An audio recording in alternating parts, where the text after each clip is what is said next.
أعوذ بالله السميع العليم من الشيطان الرجيم من حمزه ونفخه ونفثه بسم الله الرحمن الرحيم ساتواں پارہ سورہ الانعام ساتواں پارہ سورہ الانعام جو ہے اس کا 10واں رکوع ہے۔ ساتواں پارہ جو ہے اس کا یہ 16واں رکوع ہے، اور سورہ الانعام جو ہے اس کی آیت نمبر 99 ہے۔ اس سے قبل جو آیات ہم نے پڑھی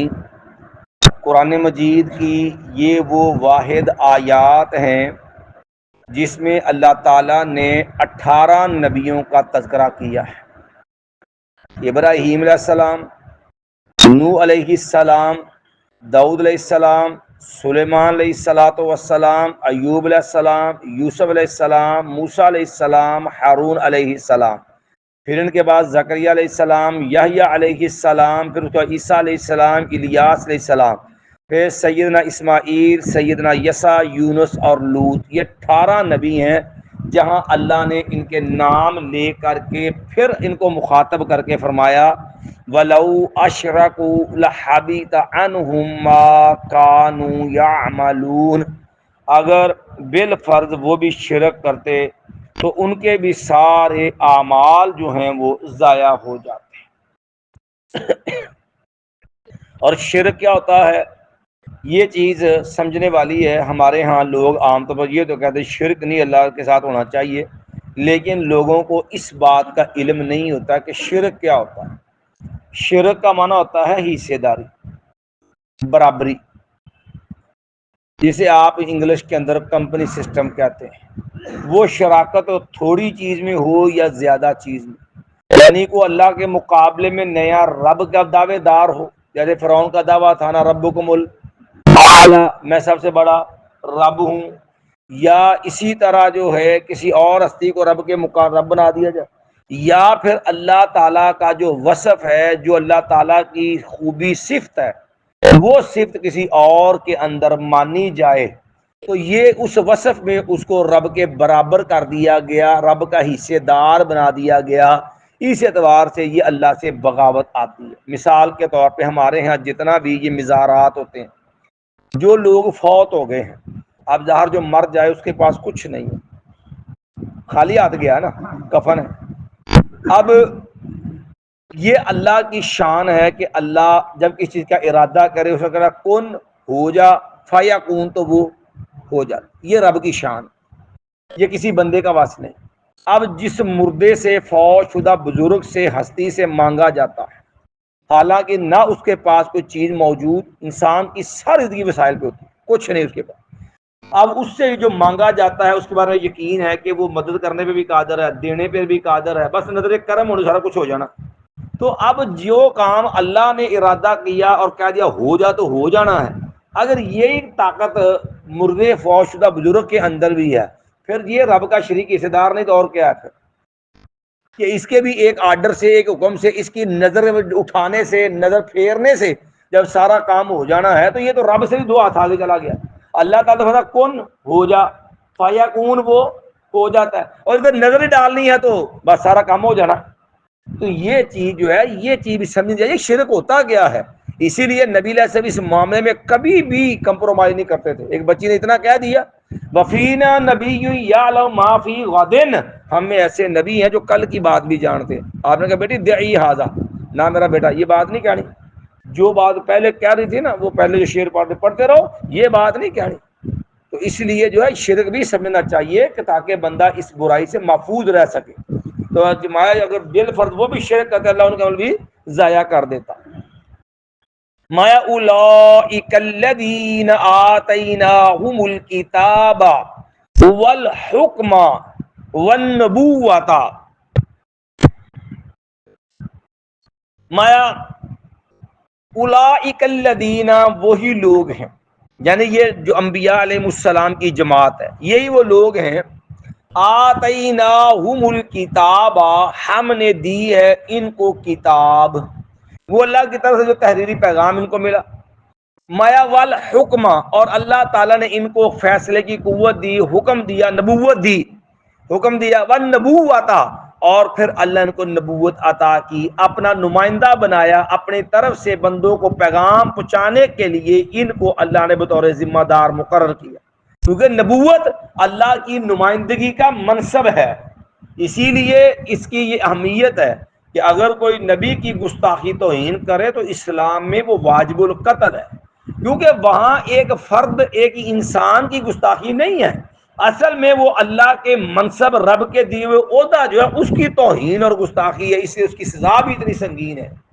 میں وہی لوگ ہیں، آتیناہم الکتاب، ہم نے دی ان کو کتاب اور حکم اور نبوت، مایا فَإِن یکفر بِہَا ہؤلاء، بس اگر یکفر بہا، کفر کرتا ہے، کفر کرتے ہیں اس کے ساتھ، ہؤلاء، یہ لوگ، یعنی اگر یہ نبی کی بات نہیں مانتے، اس کا فیصلہ نہیں مانتے، اس کی نبوت کا اقرار نہیں کرتے،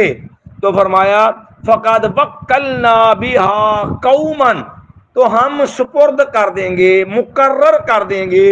بہا، اس کے بارے میں، اس معاملے میں، قومن، ایسی قوم کو، لیسو بہا کافرین، جو اس کے ساتھ کفر کرنے والے نہیں ہوں، یعنی اللہ تعالیٰ تمہارا محتاج نہیں ہے کہ جو ہے اگر تم نبیوں کی نبوت، رب کی نبوت نہیں مانو گے، نبی کی نبوت نہیں مانو گے، رب کے فیصلے نہیں مانو گے تو اللہ تعالیٰ بے بس ہو جائے گا اور نظام زمین کا درم برم ہو جائے گا۔ اللہ کو تمہاری ضرورت نہیں ہے، نہیں مانو گے تو اللہ ایسے لوگ لے آئے گا جیسے مہاجرین تھے، انصار تھے، بھائی ان لوگوں میں سے تھے نا مکے والے، جنہوں نے اپنے دین کے لیے گھر بار چھوڑے، بی بچے چھوڑے، مال و دولت چھوڑا، ہر چیز قربان کر دی، اور انصار تھے، پوری دنیا سے دشمنی مول لی، اور دشمنی مول لے کر کے نبی کریم صلی اللہ علیہ وسلم کو جگہ دی، اور صرف جگہ ہی نہیں دی، انہوں نے آنے والے مہاجرین کو بھی سنبھالا اور اپنے گھر بار ہر چیز ان کے لیے کھول دی۔ اللہ محتاج نہیں ہے، اس لیے اگر تمہیں اللہ دین کی سمجھ دے تو یہ تمہارے لیے سعادت ہے، یہ تمہارا رب پہ کوئی احسان نہیں ہے، تمہاری خوش بختی ہے کہ اللہ نے تمہیں دنیا میں بھی عزت کا رستہ دے دیا، تمہیں آخرت کی بھی تمہاری منزل سیدھی کر دی،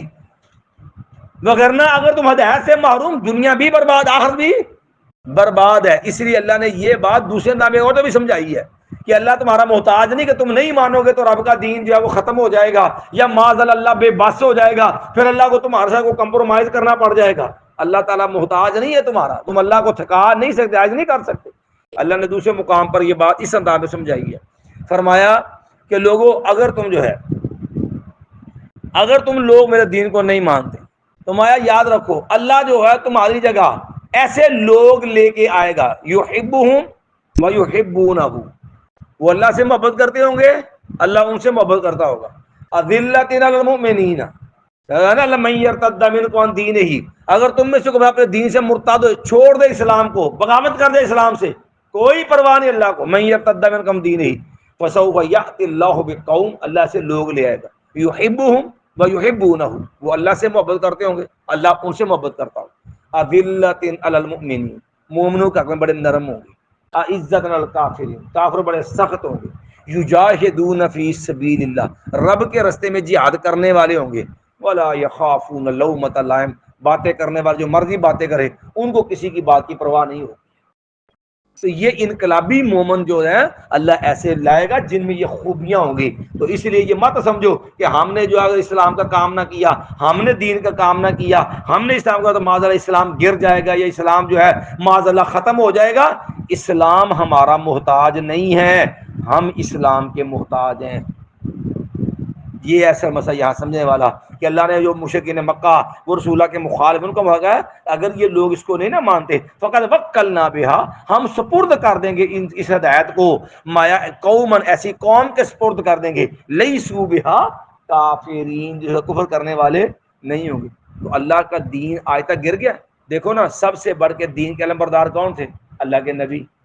اور نبی علیہ السلام کے بعد دین کے علمبردار کون تھے؟ صحابہ کرام۔ نبی دنیا سے چلے گئے، کیا نبی کے جانے سے دین مٹ گیا؟ کیا صحابہ اکرام دنیا سے چلے گئے جن کو اللہ نے معیار ایمان بنایا تھا آمن کما آمن الناس، کیا اسلام کو گر گیا؟ اسلام کو فرق آ گیا؟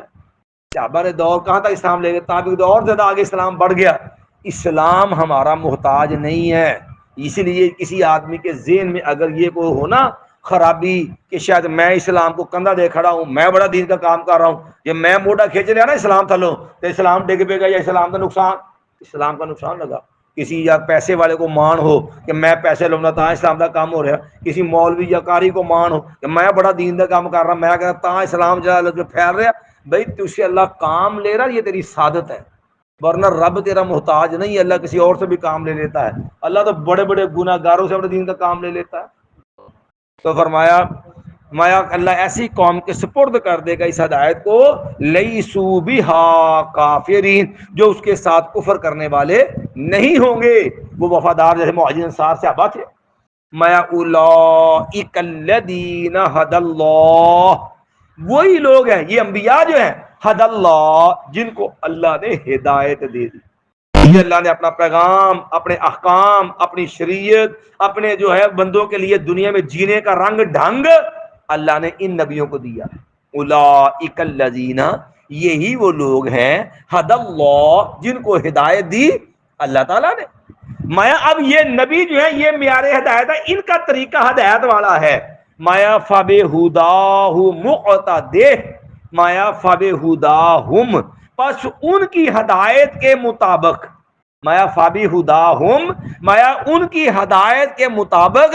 اقتدی، تو جو ہے پیروی کر، یعنی جو نبی ہدایت لے گئے اس کے پیچھے چلنا ہے، یہ ہے ہدایت کا رستہ جو نبیوں والا ہے۔ اب یہاں ایک اور مسئلہ بھی سمجھنے والا بڑا قابل غور، اللہ نے ہدایت کے اندر معیار کن کو بنایا؟ نبیوں کو یا صحابہ کرام۔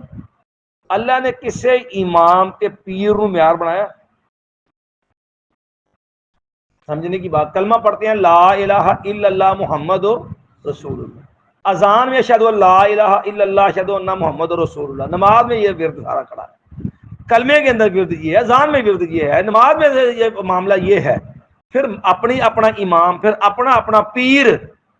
کیا یہ قرآن کی مخالفت نہیں ہے؟ بھئی مسئلہ علماء سے پوچھو، علماء کا احترام کرو، ان کی عزت کرو، لیکن مسئلہ سمجھو ان سے بیٹھ کے، قرآن کے مطابق سمجھو، حدیث کے مطابق سمجھو، کسی بھی آپ کسی کا احترام کرتے ہیں، لیکن یاد رکھیے کوئی پیر، کوئی مولوی آپ کا دل نہیں بدل سکتا۔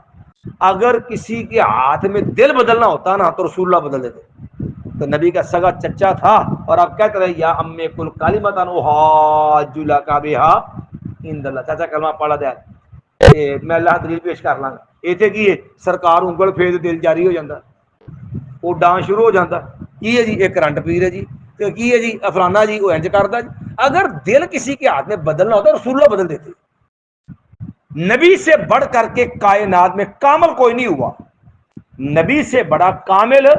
کوئی نہیں، اللہ نے نبیوں کی پیروی کا حکم دیا ہے۔ مایا یہی لوگ جن کو اللہ نے ہدایت دی، فبہداہ مقتدی، آپ ان کی ہدایت کے مطابق اپنی ہدایت اختیار کیجئے۔ اب یہاں ایک مسئلہ اور سمجھ آ رہا ہے، نبیوں کی ہدایت کیسے؟ کہ جو پہلے نبیوں، کیونکہ توحید، اللہ کو ماننا، شرک نہ کرنا، یہ مسئلہ سارے نبیوں میں مشترک تھا۔ ہر نبی کا پیغام یہ تھا قولوا لا الہ الا اللہ، ہر نبی شرک سے منع کرتا آیا ہے، سب کی دعوت ایک تھی، اس لیے میں سب نبیوں کی بات مانی۔ اور یہاں پر بھی نبیوں کی ہدایت میں سے جو باتیں قرآن میں آئی ہیں، حدیث میں آئیں، پہلے نبیوں کی باتیں ہیں، اگر ہماری شریعت میں اس کے خلاف کوئی حکم نہیں آیا تو پہلے نبیوں کی وہ بات ہے وہ بھی ہمیں ماننے کی پابندی ہے، ہمیں اس کو بھی اپنانا ہے۔ پہلے نبیوں کی وہ شریعت ہے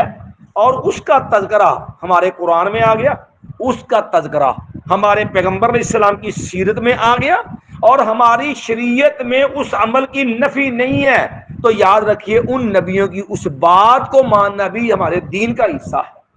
جس کو مثال سے آپ سمجھ لیں، صحیح بخاری میں ہے،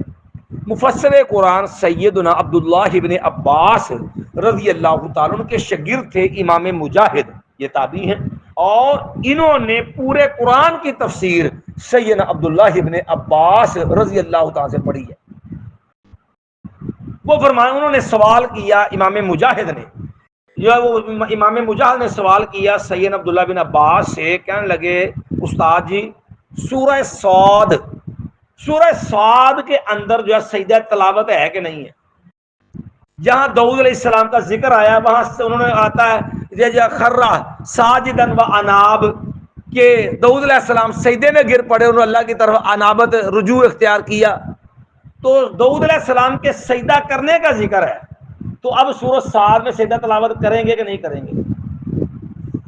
تو سیدنا عبداللہ بن عباس فرمانے لگے، کہنے لگے مجاہد سیدنا داؤد علیہ السلام اللہ کے انبیاء میں سے ہیں، اور اللہ نے قرآن میں کہا ہے فَأُولَٰئِكَ الَّذِينَ هَدَى اللَّهُ، یہ ہیں وہ لوگ جن کو اللہ نے ہدایت دی، فَبِهُدَاهُ مُقْتَدِیٰ، ان کی ہدایت کے مطابق آپ ان کی پیروی کیجیے۔ تو اللہ نے ہمیں ان نبیوں کی پیروی کا حکم دیا ہے، تو جب انہوں نے سجدہ کیا تو ہم نے بھی وہاں کیا کرنا ہے؟ سجدہ کرنا ہے، کیونکہ داؤد علیہ السلام کے سجدے کا ذکر ہے، حالانکہ اللہ نے حکم نہیں دیا کہ تم سجدہ کرو، لیکن فرمایا اللہ نے ان نبیوں کی پیروی کا کیا دیا ہے؟ حکم دیا ہے۔ تو جب اللہ نے پیروی حکم دیا تو نبی نے سجدہ وہاں کیا ہے، جب نبی نے سجدہ کیا تو پھر ہم نے بھی وہاں سورہ صاد میں سجدہ کرنا ہے۔ تو یہی آیت پڑھ کے امام سیدنا عبداللہ ابن عباس رضی اللہ تعالی نے سیدنا جو امام مجاہد رحمہ اللہ کو یہ مسئلہ سمجھا دیا۔ قل کہہ دیجئے لا اسألکم علیہ اجرا، نہیں میں سوال کرتا تم سے اس پر اجرن کسی معاوضے کا۔ دیکھو نبی دنیا کا تمہاری زندگی سنوارتا ہے، جنت سے داخل کرنے کے لیے تمہیں سنوارتا ہے، تمہیں جہنم سے بچاتا ہے، تمہاری اخلاقی کمزوریاں دور کرتا ہے، تمہیں جو ہے وہ اچھی خوبیوں سے مزین کرنے کے لیے دن رات کرتا ہے، اور راتوں کو اٹھ کے تمہارے لیے روتا ہے۔ اگر کوئی دنیا میں کسی بندہ کسی کا کو سنوارے تو پیسہ حقدار ہے کہ نہیں؟ میں نبی کی محنت اگرچہ پیسے کی متقاضی ہے کہ وہ اپنا حق لے سکتا ہے، لیکن ہم آپ کے خیر خواہ ہیں، ہم بے لوث کرتے ہیں، ہم نے اجر اپنے اللہ سے لینا کہ نبیوں نے بے لوث کیا کر۔ اب یہ نہیں کہ اجرت لینی حرام ہے، یہ ان کے ساتھ کمال خیر خواہی کا بیان ہے کہ باوجود اس کے کہ اگر ہم تمہیں جو تمہارے لیے سنوار رہے ہیں لینا چاہے تو بندے کا حق ہے، لیکن ہم کا جو ہے کمال خیر خواہی کرتے ہوئے ہم سارا معاملہ اللہ سے۔